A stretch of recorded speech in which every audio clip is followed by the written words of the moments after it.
It is time for us to find out a little bit about history, and we're going out with History Out There. And Harold Peacock, how are you, mate?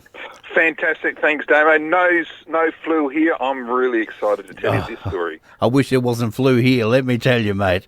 But anyway, look, this story takes us back 161 years ago. Yeah, that's right, to one of the great frauds in Queensland legal history, and it was right here in Toowoomba. Oh, okay. Well, tell us the story, mate. Well, in fact, in 1864, there was a crime wave sweeping across the whole of Queensland.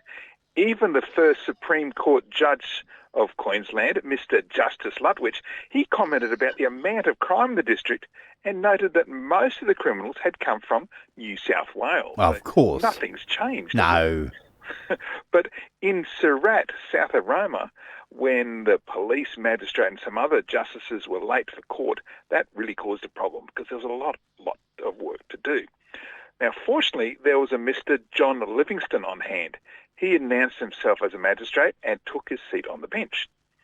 Now, when the police magistrate and others did finally arrive, Livingston declined. He refused to resign the chair on the grounds that it was always accorded to him on whatever bench he sat, because he was in fact the first magistrate appointed when Queensland was founded just 5 years earlier. Oh.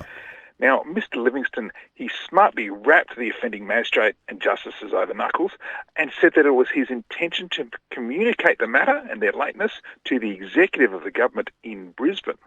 He then ordered them to leave, and they did.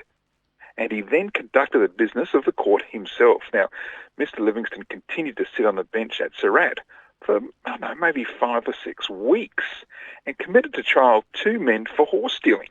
Now, Mr. Livingston settled into his honourable position in Surat and resided at the local pub. And that's where he got into the habit of shouting champagne for the bar. He was writing cheques and even bought a couple of houses. Now, then the floods came, and these were the floods of March and April 1864, which were Queensland's worst floods ever recorded up to that time, Right. and included central and southwest Queensland, just like right now. There were drownings across the state. Now, this disaster brought government officials into town at Surat, and it was discovered that Magistrate Livingston was, in fact, bogus. Oh. Yeah, look, despite his aristocratic airs, Livingston was not a squatter or a justice of the peace. He didn't have any money and wasn't a magistrate at all. And while he sat as a magistrate, he'd even run up debts of £800, which is more than $1 million today. If it wasn't for those floods, his time on the bench could have continued maybe forever. Oh. Now, it turned out that Livingston had been a barman at the Queen's Arms Hotel on Ruthven Street in Toowoomba.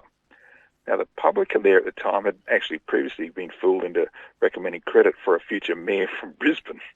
But anyway, Livingston was arrested, and when he was received at the Toowoomba lockup, the keeper there asked how he wanted to, or how he should be designated in the books.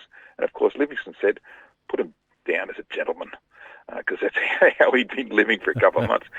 And so on Wednesday, the 19th of July, 1864, in the Toowoomba courthouse, the self-proclaimed magistrate of Surat was convicted of 3 charges, and Justice Lutwich sentenced him to 2 years and 4 months hard labour in Brisbane jail.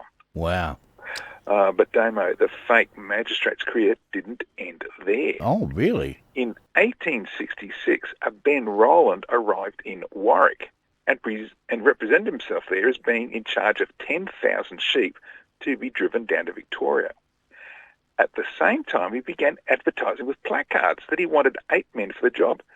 Now, he obtained goods for the journey to the value of £80, but it was soon discovered that Rowland wasn't who he said he was. In fact, he was the self-proclaimed magistrate John Livingston, who had only just been released from Brisbane jail just weeks before.